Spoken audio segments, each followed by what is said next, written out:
Good morning guys! Welcome to another new day. Ayan, second day na ito. At ang vlog na ito ay gagawin ko na lang siguro for 3 days kasi alam ko maikli yung ginawa kong vlog nung nakaraan. So, ECQ tayo ngayon. And nag-start siya today. Parang nag-anniversary lang yung ECQ last year. So ngayon, ayan, magtatrabaho ako kasi work from home ako ngayon guys. And yung laptop ko, actually kanina pa ako, kaya lang yung laptop ko, okay naman siya kanina, bigla siya namatay, tas ayaw na niyang mag-on.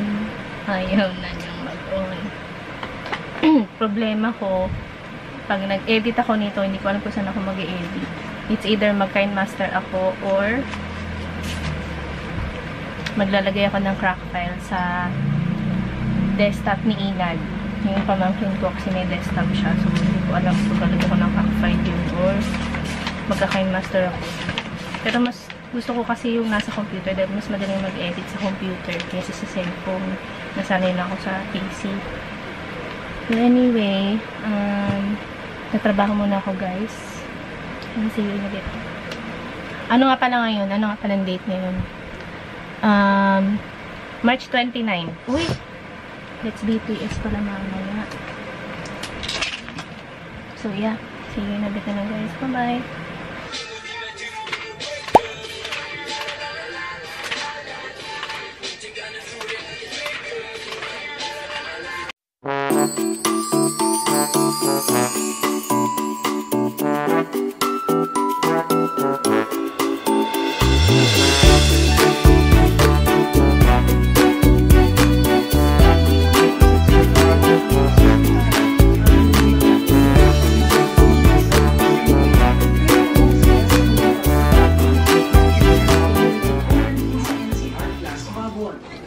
And hi guys, ano na 11:53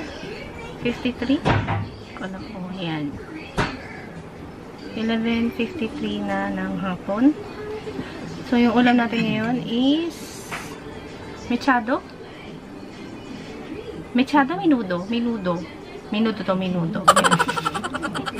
ako lang ba yung nalilito sa mechado, menudo, afritada at caldereta.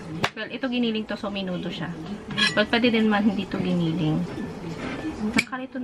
Alam ko naman yung caldereta. Medyo naiiba siya.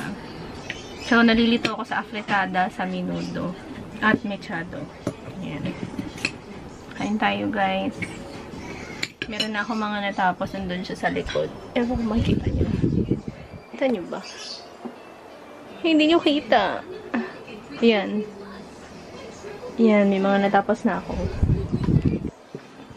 So, kailangan ko makasampu today. Kasi yun yung target, daily target namin sa accomplishment report. Since work from home kami, meron kaming daily accomplishment report.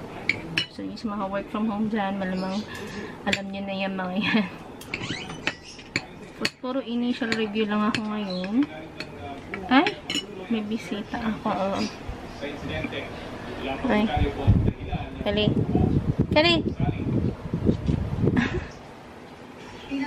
So, kailangan makasampu ako today. So, yun yung target. Akala ko si Kali na naman yung nagbukas. So, yun na yung gagawin ko ngayon. Puro initial review lang. And then, bukas, initial review ulit. Tapos, sa third day, mag-update na ako ng monitoring at saka magtatawag na ako kasi kailangan ko i-schedule yung mga clients for validation.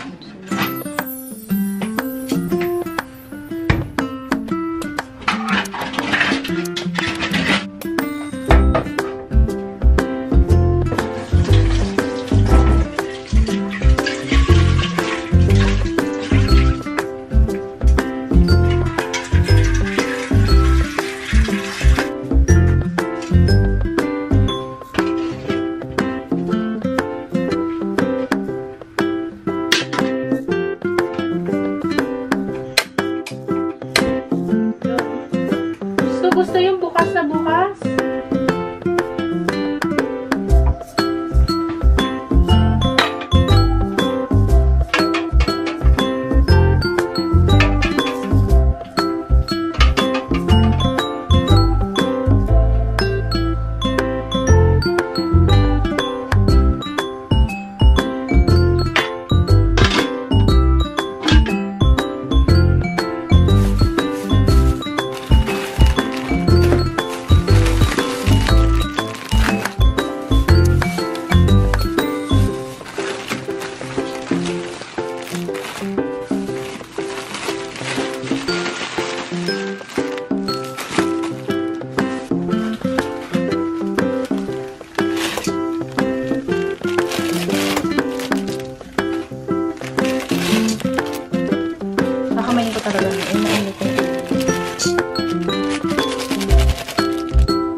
Ayan, hi guys. Ano na?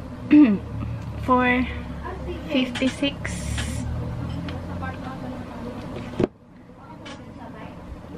Na hapon. And nagluto ako ng pansit canton. Tapos nilagyan ko ng itlog. Pansit canton with itlog. Ayan. Ito lang yung sinagugutom ako eh.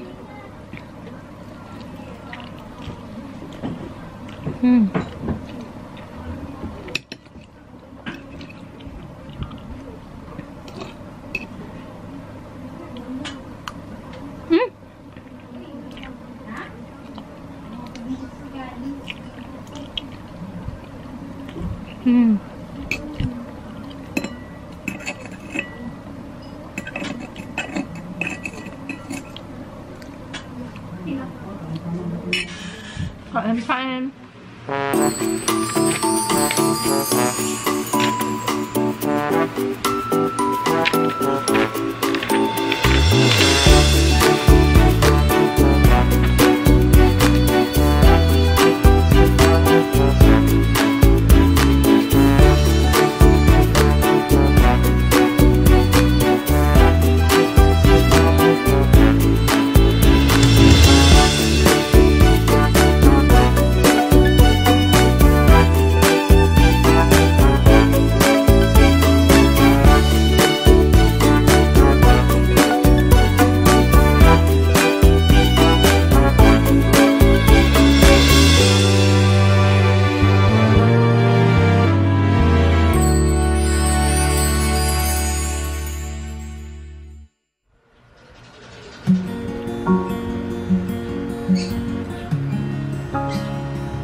Ayan guys.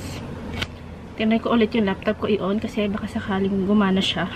Hindi talaga siya nag-on. Tingin ko laptop yung sira. So lalabas lang ako guys. Punta ako kay Erica. Pero dapat tayo ay nakamask. Manghihiram ako ng laptop sa kanya kasi kailangan ko. Dahil magtatawag ako ng kliyente and at the same time i-update ko na rin siya sa aking Google Drive. Buti na lang yung monitoring ko na sa Google Drive siya. So kahit wala ako sa office, ma-update ko siya.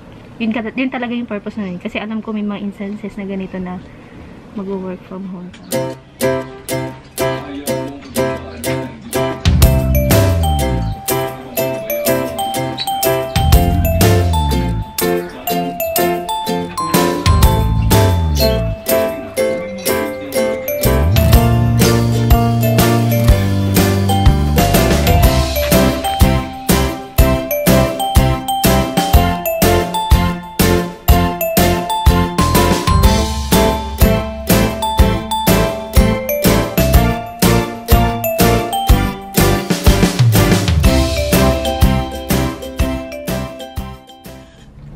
Hi guys, ayan, ano na, 1:39 na ng hapon, and ngayon pa lang ako magla-lunch.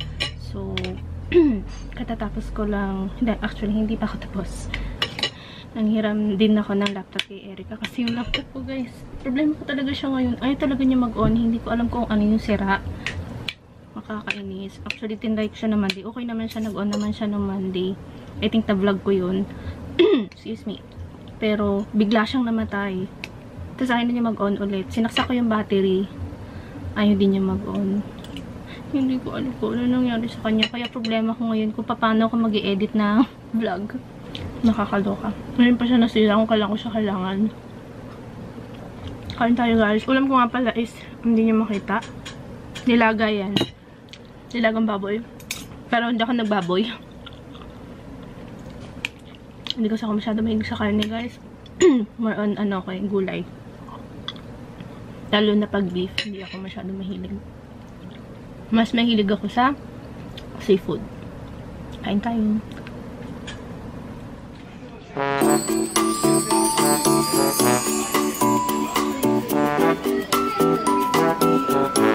Hello. Hello, good afternoon.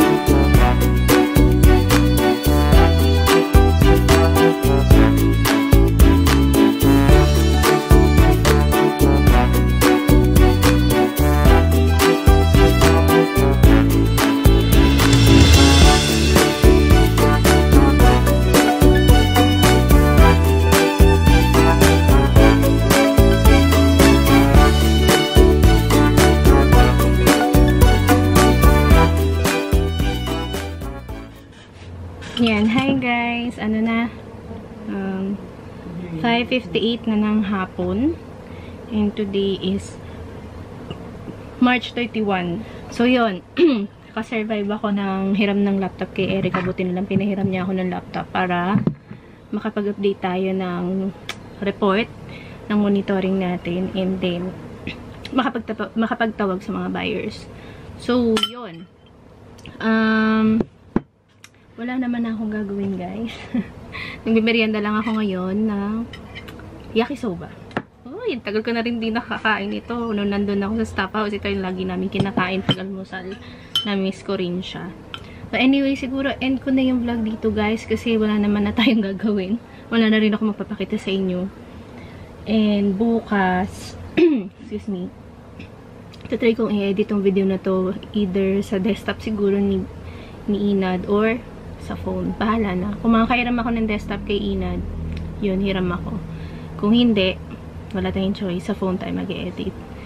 So, ganun na lang muna kasi tumawag ako doon, hindi, nag-text ako doon sa high school friend ko kay John Christ. Siya din kasi yung gumawa ng laptop ko before. And sinabi niya sa akin na yung possible ng sira ng CPU, yung ng laptop ko is yung CPU, nag-overheat siya. So, depende pa yan. Yun lang yung assumption niya. Pero, pwedeng may iba pang sira. Hanggat hindi niya nakikita talaga yung laptop mismo at nabubuksan yung loob, hindi niya talaga malalaman kung ano yung sira. Pero, dun sa pinakita ko sa kanyang video na sinend ko sa kanya sa messenger, yun yung assumption niya. So, sabi niya sa akin, mga nasa 5,000 daw or less yung pagpapagawa nun para mapalitan siya ng CPU. Hindi ko alam guys, mahal niya. So hindi ko alam kung mapapagawa ko yun. Wala pa naman akong pera, wala akong extra, so bahala na.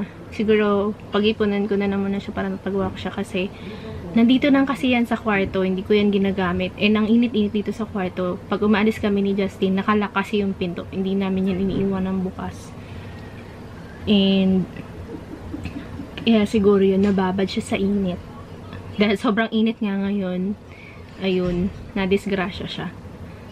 Nakakainis. Sira na naman siya. Problema ko na naman siya, guys. Parang last year lang, di ba? Problema ko din siya. Hindi ako natapos na problema dito sa laptop na to. Well, anyway, end ko na yung vlog dito, guys. I hope you have a great weekend. A weekday ahead, and keep safe. So, I really hope to see you guys on my next one. Bye, guys. Keep safe.